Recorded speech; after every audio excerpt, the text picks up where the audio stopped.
Hi there, so I thought that I would discuss in this video the topic of dealing with money while you're traveling. How do you get your cash? And there are various different tactics and approaches for dealing with money and keeping your money safe and not having too much cash on you, and how to not spend as much money getting your money. The old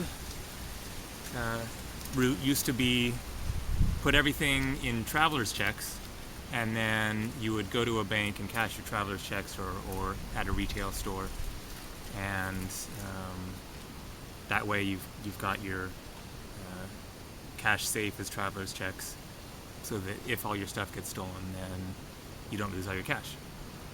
But that is definitely going out the window, and there are various reasons why it isn't a great way to go. For one thing, then dealing with banks can be a pain in the butt, especially if you're in more third world type of countries where the hours are weird, the lines are long, the wrong person is there, they say come back after lunch, go to this other line. You can end up spending half a day or something just trying to cash a couple of traveler's checks, or it's Sunday or whatever. So how I get basically all my cash is through the ATM. Just go to an ATM machine, put your card in, and get your money out.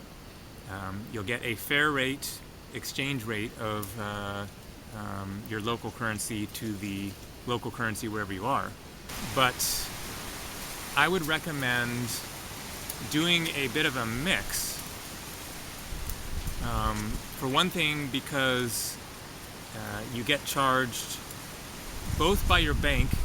I get charged $5 for every international ATM machine that I use, and then many ATMs also charge you a fee. Not all. In India, only once or twice did an ATM machine actually charge me a fee. In Indonesia, maybe it was kind of 50-50, but there you are losing cash every time you withdraw your cash.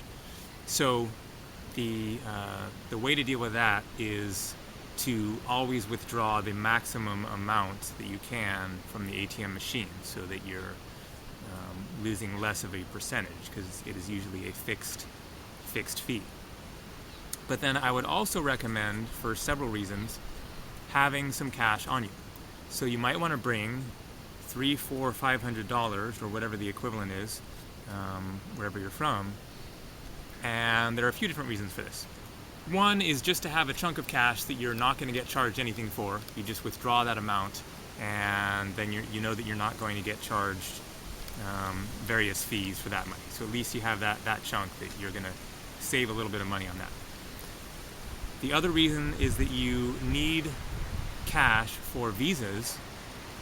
Most places, for example, if you're going to Bali or to Indonesia in general, then you're going to get charged $30 at the border to get your visa on arrival. So there are countries where you have to get your visa beforehand, and then there are other countries where you can just show up on the border and you get your visa there, but you have to pay something for it. So it's different from just entering the country and just getting a stamp. You have to pay for that visa, and they will oftentimes only accept major currencies: US dollar, British pound, Euro, Canadian dollar, Australian dollar, etc. Or if they accept the local currency, it might be a little bit more. It might be a little bit more variable. And so you just want to be prepared either way. The other thing is that it's good to have some cash on you, just in case you lose your ATM card, or it gets stolen, or it gets swallowed by the machine, or you're somewhere that you can't find an ATM machine, etc. It's good to have some backup cash on you at all times, just to be on the safe side. You also might want to consider bringing some traveler's checks as a way to bring a bit more cash that you don't have to worry about. So maybe you would want to put $1,000 in traveler's checks, and then you generally only pay 1%.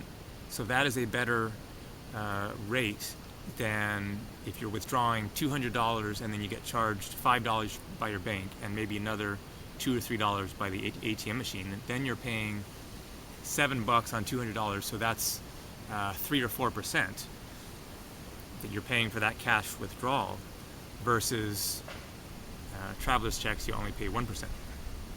So it might be something to think about, just to have $1,000 in traveler's checks for, if a bank's convenient, you're walking by a bank, you're like, okay, what the heck, I'll just pop in there and exchange those traveler's checks.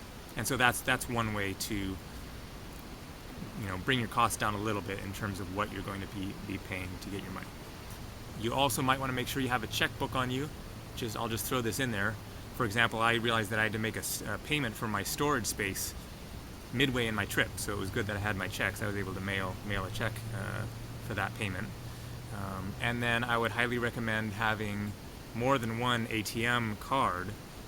So I have two for two different accounts at the same bank, but just in case that card gets swallowed by a machine, gets lost, etc., you don't want to be just staking everything on one card. It's good to have a couple of cards and maybe even keep them in different locations.